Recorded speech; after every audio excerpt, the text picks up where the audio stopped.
O efeito Isaías, o mistério da montanha. Nos textos bíblicos modernos, as primeiras visões do nosso futuro foram descritas pelo profeta Isaías no Antigo Testamento. Entre os manuscritos do Mar Morto, a abrangência dos textos de Isaías nos permite considerar esse trabalho como um modelo para a interpretação das profecias apocalípticas de outras tradições, bem como vislumbrar o nosso futuro sob o ponto de vista dos profetas bíblicos. Assim, somos dispensados a tediosa tarefa de analisar a totalidade dos 4 maiores dos 12 livros menores de profecias bíblicas. A abordagem ampla torna possível ver essas antigas tradições de um patamar elevado e procurar padrões de ideias, em vez de focalizar os pontos específicos de cada visão individual e compará-los entre si. Assim fazendo, surge uma possibilidade interessante e talvez inesperada. Nos capítulos anteriores, aludimos a um padrão nas profecias de Isaías que fala de uma época de destruição, mudanças catastróficas e um quase imperscrutável desaparecimento da vida, seguido por uma era de paz e salvação. Os elementos para essa previsão estão claramente presentes. Uma parte específica dessas profecias, chamada de Apocalipse de Isaías, nos proporciona uma visão ainda mais ampla da dupla natureza das visões do profeta.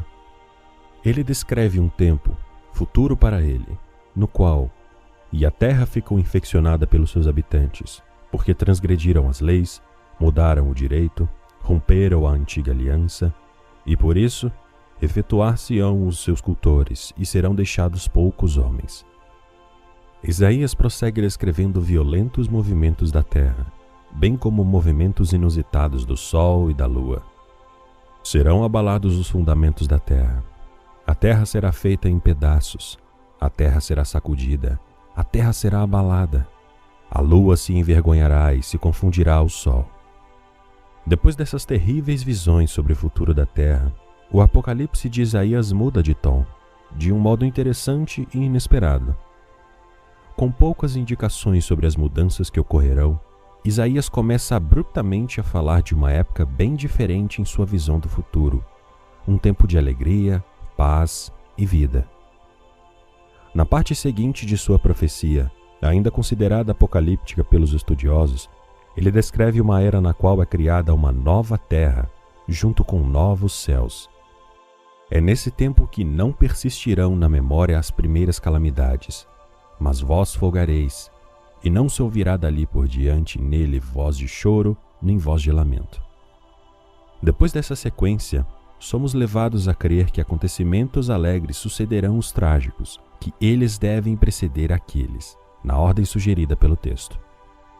Por que as profecias de Edgar Cayce, de Nostradamus, dos anciãos nativos americanos e de outros parecem tão contraditórias às vezes, ao transmitir uma mensagem, misto de esperança e possibilidades, junto com terríveis imagens de morte, decadência e destruição catastrófica relativas à mesma época? É possível que esses vislumbres antigos do nosso futuro contenham outra possibilidade, que seja tão poderosa e irresistível que mesmo os profetas não tenham compreendido todas as implicações de suas próprias visões? É exatamente essa sensação que temos ao reler a profecia de Daniel, num dos capítulos do Antigo Testamento. Parece que Daniel, ao ter um raro vislumbre do futuro distante, não compreendeu totalmente o que havia visto. E como poderia, sem ter um quadro de referência para orientá-lo na interpretação das coisas que testemunhou quanto ao futuro?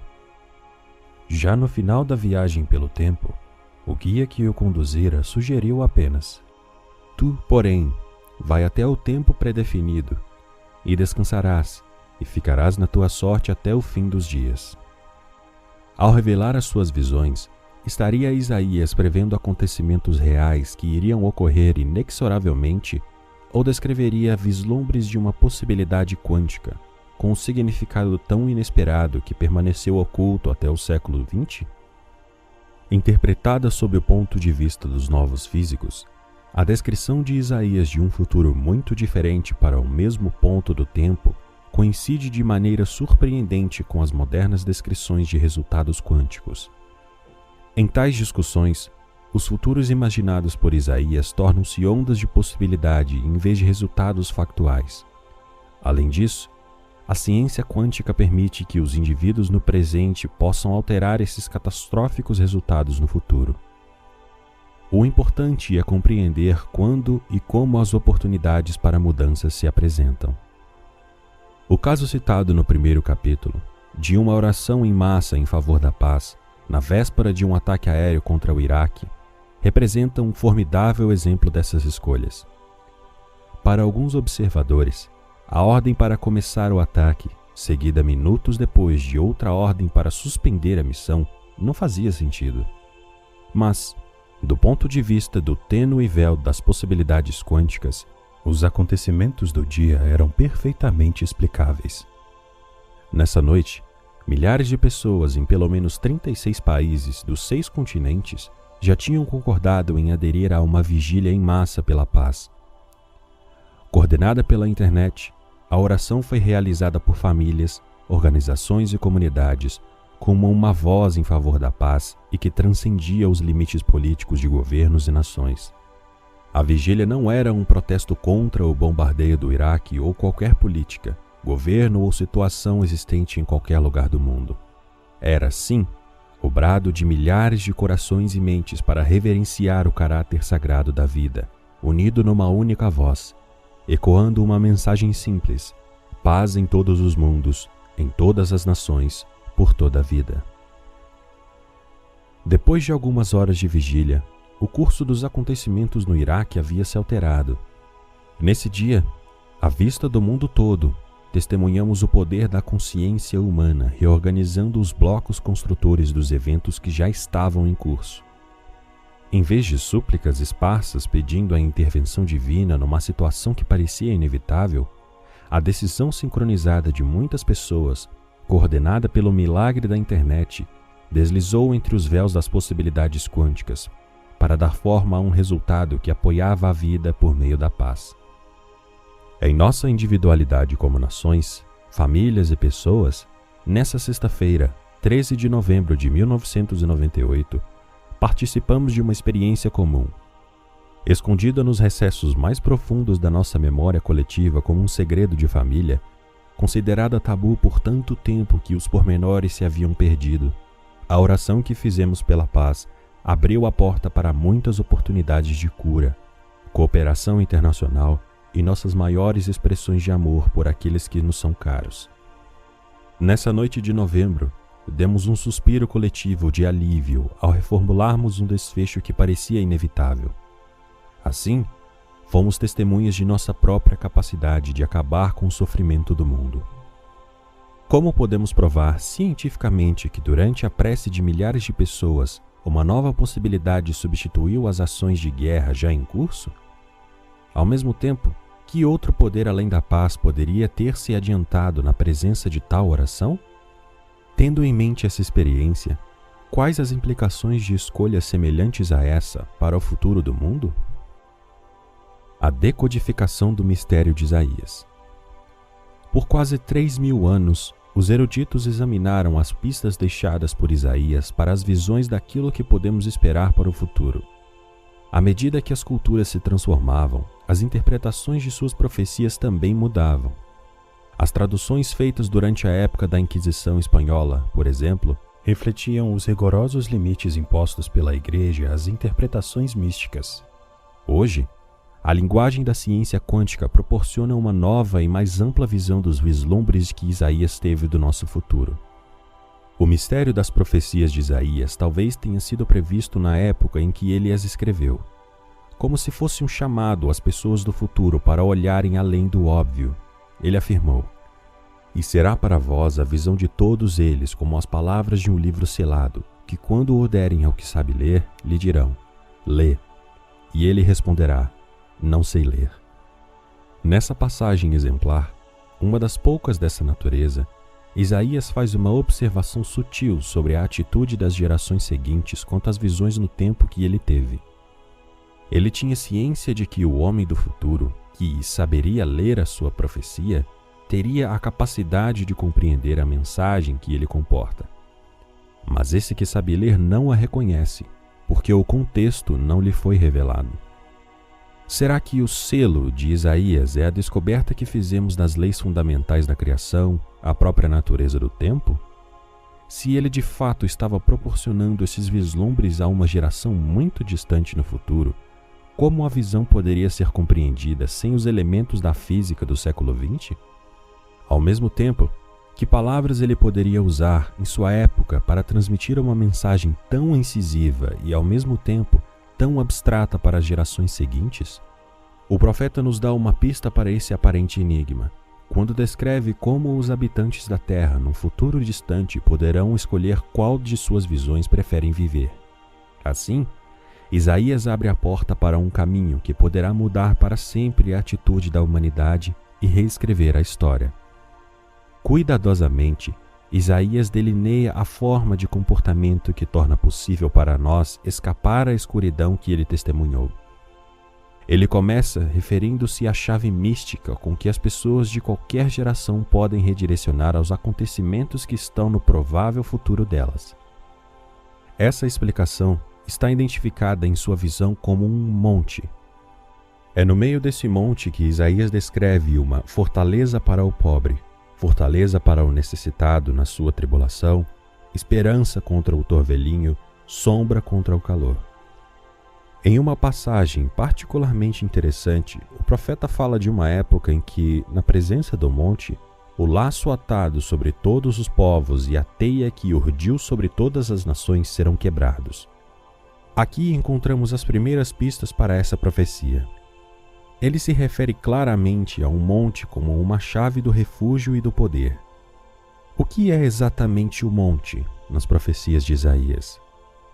Alguns pesquisadores acreditam que seja uma referência a uma localização física, um lugar de poder e abrigo para quem tiver a sorte de encontrá-lo. Outros sugerem que o monte de Isaías era um tipo de código, uma trava de tempo, para assegurar que a mensagem só seria revelada quando os princípios para o uso da sabedoria fossem compreendidos. Embora essas hipóteses sejam possíveis, talvez o mistério da profecia tenha uma explicação mais simples. A identificação do monte de Isaías pode ser um belo exemplo de como a passagem do tempo e a evolução das culturas altera o contexto original a tal ponto que a mensagem se tenha perdido ou pelo menos obscurecido. Muitas vezes, em referências modernas a antigos textos bíblicos, encontramos palavras específicas marcadas por uma nota na margem, indicando que elas podem ter outros usos, interpretações ou significados. É o caso do Monte de Isaías. Além da possibilidade de tradutores e línguas darem margem a erros, nesse ponto outro fator oculta o significado original: o uso de símbolos e metáforas. Os eruditos esclarecem que, durante a época dos escritos, a palavra monte era, de fato, simbólica e usada para representar a Jerusalém celestial. Em vez de uma localização física, nesse caso, a cidade de Jerusalém. As notas mostram claramente que a palavra monte é uma referência metafórica, mas o significado de cidade celestial ainda é um tanto nebuloso, até que pesquisas posteriores revelem uma outra pista. A nossa Bíblia moderna é produto de traduções anteriores feitas a partir do original hebraico. Comparando essa frase com as palavras exatas do original, descobrimos um significado inesperado, mas não surpreendente para a referência. Em hebraico, a palavra Jerusalém é Yerushalayim. Aqui a definição torna-se clara, significa visão da paz. Finalmente, o significado misterioso da mensagem de Isaías se esclarece. O monte não é um lugar físico, mas sim uma referência ao poder da paz. Diante desse esclarecimento, podemos interpretar a profecia assim: a visão da paz serve de fortaleza para o pobre, fortaleza para o necessitado na sua tribulação, esperança contra o torvelinho, sombra contra o calor. Na presença da visão da paz, o laço atado sobre todos os povos e a teia que urdiu sobre todas as nações serão quebrados. Essa nova interpretação da profecia de Isaías proporciona uma nova visão do poder dessa antiga mensagem. Tendo contemplado momentos importantes do futuro, ele testemunhou duas possibilidades diferentes e distintas, um tempo de salvação e um tempo de destruição. Como nós também teríamos feito, o grande profeta descreveu a visão nas palavras que ele conhecia, alertando para uma possibilidade do nosso futuro com base em um determinado curso dos acontecimentos. Ao mesmo tempo, advertia aqueles que leriam a sua profecia para que reconsiderassem as escolhas a serem feitas em suas vidas, para assim poderem evitar o sofrimento que ele previa como um dos futuros possíveis. O efeito Isaías. Estamos evidentemente entrando numa nova era de compreensão das ciências interiores da oração, da profecia e dos agentes de mudança que Isaías e outros reconheceram em seus escritos. De uma simplicidade enganadora, as visões de Isaías nos lembram de duas coisas. Primeiro, por meio da ciência da profecia, podemos vislumbrar as futuras consequências das escolhas que fazemos no presente. Segundo, nós incorporamos o poder coletivo de escolher o futuro que desejamos. É por meio da consideração para com os outros, na nossa vida diária, que coletamos as experiências que enfocarão o futuro. Este é o efeito Isaías, a expressão de uma ciência antiga que afirma que podemos alterar as consequências do futuro mediante escolhas que fazemos em cada momento do presente. A física quântica nos fornece a linguagem que dá significado a essa sofisticada tecnologia na vida cotidiana. Assim, concedemos às nossas famílias, comunidades e a todos que nos são caros o poder da mensagem simples e eficaz de respeitar todas as formas de vida no nosso mundo. Optando pela paz, asseguramos a sobrevivência da nossa espécie e o futuro do único lar que conhecemos.